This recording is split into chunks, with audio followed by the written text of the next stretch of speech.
Hello everyone. आइए बात करते हैं मेटा एनालिसिस के बारे में।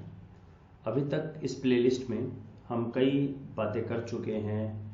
कंसेप्ट क्या है मेटा एनालिसिस का, मैनुअल कैलकुलेशन कैसे करते हैं, रिपोर्टिंग कैसे करते हैं, बहुत सारे कंसेप्ट्स, प्रोसीजर क्या है।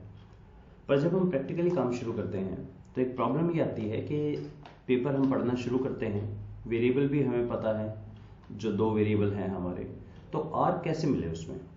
तो क्या हमेशा कोरिलेशन मैट्रिक्स दिया होता है या और भी कई तरह के हैं। तो मैंने अटेम्प्ट किया एक लिखने का कि 6 जो अभी तक मैं सोच पाया हूँ, 6 अलग अलग जगह आपको मिलते हैं ये। तो एक काम करते हैं, प्रैक्टिकली एक बार देखते हैं, फिर इस टेबल पे वापस आते हैं। तो मेरे पास ये पेपर है द्विवेदी सर का, नृपेंद्र राणा सर का, effect of characteristics of source credibility on consumer behaviour. इस पेपर में सर ने दिया हुआ है लास्ट में कि हमने ये लिए थे सोर्सेज, लाइक एक्सपर्टाइज का यूजफुलनेस के साथ इसका एक्सपर्टाइज का इफेक्ट यूजफुलनेस पे 3 स्टडी मिली है, उनके ये इन्होंने लिए हैं। और स्टडीज इन्होंने शायद लास्ट में दी हैं कि एक बेबर की स्टडी है, च्यूइंग की स्टडी है, च्यूइंग की स्टडी है, च्यू की स्टडी है, ऐसे दिया हुआ इन्होंने, सारे उनका मेंशन किया हुआ है। तो मैंने कोशिश की कि ये सारे पेपर एक बार मैं उठा लूँ और उनमें देखते हैं ढूंढ के, ताकि एक बार प्रोसेस थ्रू हो जाएगा कि कैसे करते हैं। तो ये पहला पेपर है, ये है वेबर वगैरह का ऑनलाइन वर्ड ऑफ माउथ। अब देखिए इसमें जो मैंने लिखा है, सबसे पहले है कि कोरिलेशन मैट्रिक्स से गिवन हो, वंडरफुल है, तो बिल्कुल सीधा ही मिल जाएगा। दूसरा है कि अगर हम कहीं ऑथर ने सेम यूज किया है तो एक फॉर्नल एंड लर्कर क्राइटेरिया होता है।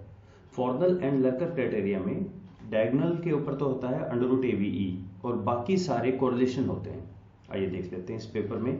तो शुरू में इंट्रो रिव्यू, हाँ यहाँ एक और चीज़ ध्यान कीजिएगा, अगर जब भी कभी आपके पास ऐसा कोई डायग्राम हो जिसमें एक ही एरो हो, एक वेरिएबल, ये डिपेंडेंट हो गया ना, चेंजेस इन बिलीफ, जिसमें एक ही एरो है, ऐसे केस में इसके ऊपर जो लिखा होता है बीटा, वही आर भी होता है। ये मैंने यहाँ समझाने की कोशिश की है। बीटा इन सिंपल रिग्रेशन कैसे पहचानेंगे, जब आपका किसी कंस्ट्रक्ट में, किसी वेरिएबल में सिर्फ एक ही इनकमिंग एरो हो, वो आपके काम का है बिल्कुल।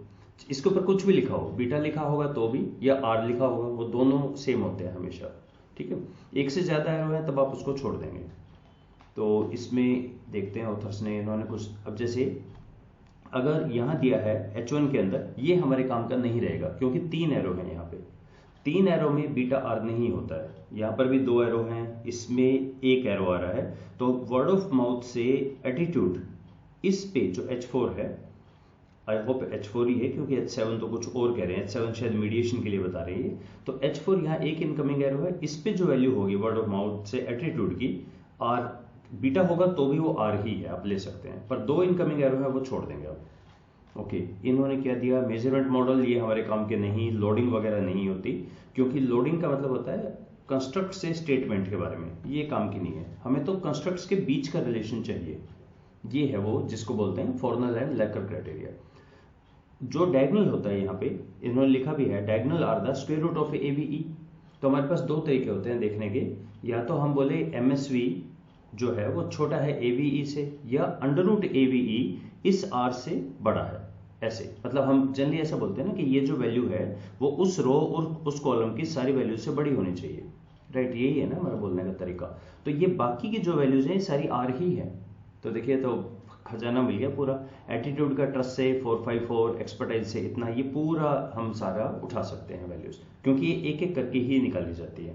मॉडल चाहे कैसा भी कॉम्प्लेक्स हो, पर एटीट्यूड का यहाँ पर ये कोरिलेशन ही है, you can be sure of. तो ये तो हमारा सेकंड से मिला है हमें, फॉर्नल लर्कर क्राइटेरिया से। ओके, नेक्स्ट पेपर देखते हैं च्यूइंग का।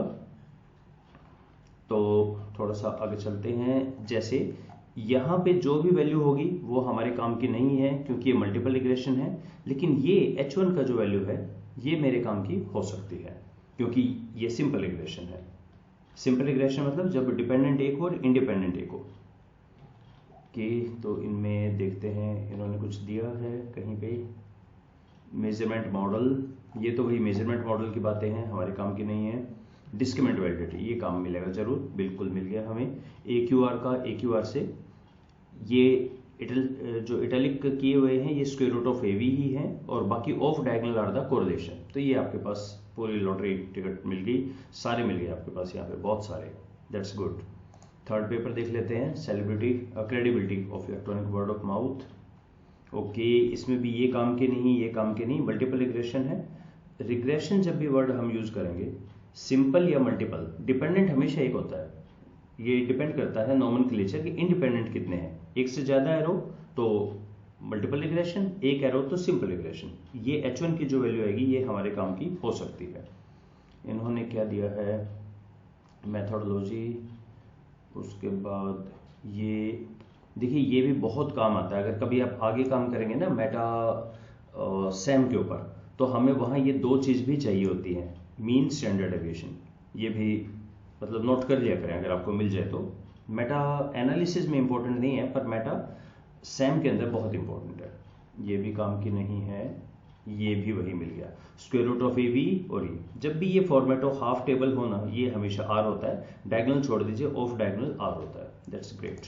और कोई क्विकली देख लेते हैं, ये तो सारा मल्टीपल रिग्रेशन है, पर इन्होंने अगर डिस्क्रिमिनेंट वैलिडिटी मेंशन की होगी तो इन सब का बाइवेरिएट कोरिलेशन निकाला होगा कहीं पे। सारे हमें एक ही तरह के मिल रहे हैं अभी तक, तो ये भी नहीं है। देखिए ओपिनियन सीकिंग का होमोफिली 3 इन्होंने दिया, ओरिजिनल मॉडल मॉडिफाइड हमारे काम का नहीं है ये। कहीं इनके कंक्लूजन देख लेते हैं, उसमें कुछ हो तो। इसमें तो कुछ नहीं दिख रहा। नीचे क्या है, और स्क्वायर RMSE, ये तो मॉडल फिट इंडिकेटर है, ये भी नहीं है। पैरामीटर्स, ये भी नहीं है। शायद ऊपर कहीं, हाँ ये दिया। ये हो गया जब ऑथर्स इस तरह का दे दे। फर्स्ट है कोरिलेशन मैट्रिक्स। देखो इन्होंने तो बोल ही दिया है कि हम कोरिलेशन कोवेरियंस मैट्रिक्स दे रहे हैं। अब इसमें देखिए इन्होंने लिखा है वेरिएंस आर द डायगोनल। ये कहाँ काम आएगा, ये बहुत काम की चीज़ है, 0.88। अगर आप मेटा सैम में जाते हैं, इसका अंडर रूट स्टैंडर्ड डेविएशन बन जाएगा, स्ट्रेंथ का, होमोफिली का, ट्रस्ट का। ठीक है, ये तो हो गया हमारा जो वेरिएंस है। नीचे है कोवेरियंस, कोई खास काम का नहीं है। और इन्होंने लिखा है correlation are in the upper triangle, ये 0.59, 0.16, जो भी डायगोनल से ऊपर, ये सारा कोरिलेशन है। तो ये भी हमारे काम का हो गया। तो या तो ऑथर्स ने दिया होगा कोरिलेशन, जिसको मैं फर्स्ट बोल रहा हूँ, इसका तो हमें बहुत सारे मिल गए डिस्क्रिमिनेंट के।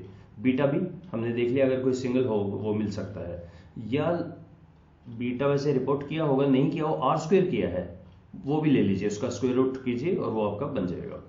एक फाइनली 1-2 पेपर और देख लेते हैं। वैसे मैंने सारे पेपर में देखा, मतलब मिलती हैं ये चीज़ें। देखिए इन्होंने तो कोरिलेशन ही दे दिया है। 7, 8, 9 का मतलब है ट्रस्ट का, इसका ये सारे कोरिलेशन है। ओके, तो ये भी सही है अगर कोरिलेशन दे दिया है तो। और ये सारे वही जो द्विवेदी सर ने यूज़ किए हैं, ये वो उस पर मैं देख रहा हूँ उनके पेपर्स में।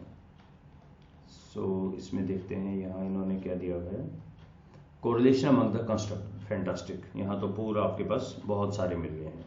ओके, आई नो पेपर कम मिलते हैं, पर किसी किसी पेपर में जब ये मिलते हैं ना, तो बहुत सारे आपके काम चल जाता है। अच्छा, एक और मैंने लिखा है, 5th, 2 sided arrow in the Amos diagram. अब देखिए, अगर कहीं मुझे एक पेपर मिला ये, इस human resource management policies and practice skill, जो EFA CFA लगाया है, तो इसमें हम देखते हैं इन्होंने कहीं एक्सप्लेन किया है। ये तो हो गया इनका सिंपल के कंस्ट्रक्ट है, सारे स्टेटमेंट है, कोई बात नहीं। हमें इस तरह के डायग्राम ढूंढने होते हैं। अगर किसी ने ऐसा डायग्राम दिया है, ये जो 2 साइडेड एरो के ऊपर जो वैल्यू होती है ना, ये कोरिलेशन होती है। एक्चुअली इसी को हम रिप्रेजेंट करते हैं, इसी वैल्यू को रिप्रेजेंट करते हैं फॉर्नर एंड लेकर क्राइटेरिया में।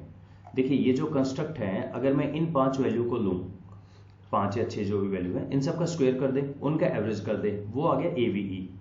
रूल ये है, ये AVE RS के साथ जितनी भी वैल्यू आ रही है अंडर रूट ऑफ AVE, उन सबसे ज्यादा होना चाहिए।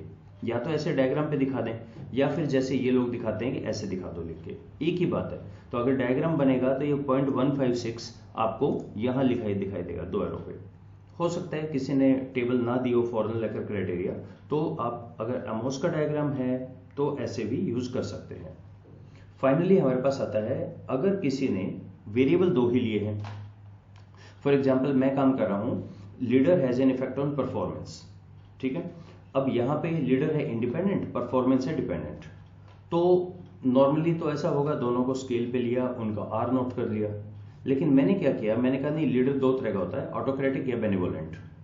तो यहाँ पे टी टेस्ट लगेगा ना, तो उस केस में क्या होगा, अगर ऐसा टी या अगर मैं परफॉर्मेंस भी देख लूँ हाई लो, लीडर है ऑटोक्रेटिक या बेनेवोलेंट और परफॉर्मेंस है मेरी हाई और लो, उस केस में chi स्क्वायर लगेगा।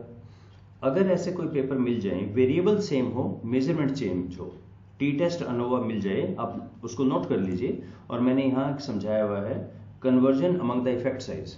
आप chi स्क्वायर को कन्वर्ट कर सकते हैं आर में, टी को कन्वर्ट कर सकते हैं आर में, कुछ भी गिवन आप आर में कन्वर्ट कर सकते हैं, ये देख लीजिएगा। और अगर सिर्फ बीटा मिल जाए, बीटा को भी आर में कन्वर्ट कर सकते हैं, ये 21-22 में मैंने बताया हुआ है। सो ये सारा लगभग मिल जाते हैं। बहुत सारे स्कॉलर इसी को ढूंढते रहते हैं, ये बाकी भी आर ही है, इनको भी नोट कर लिया करें। Hope this helps. Let's stop here. Thank you.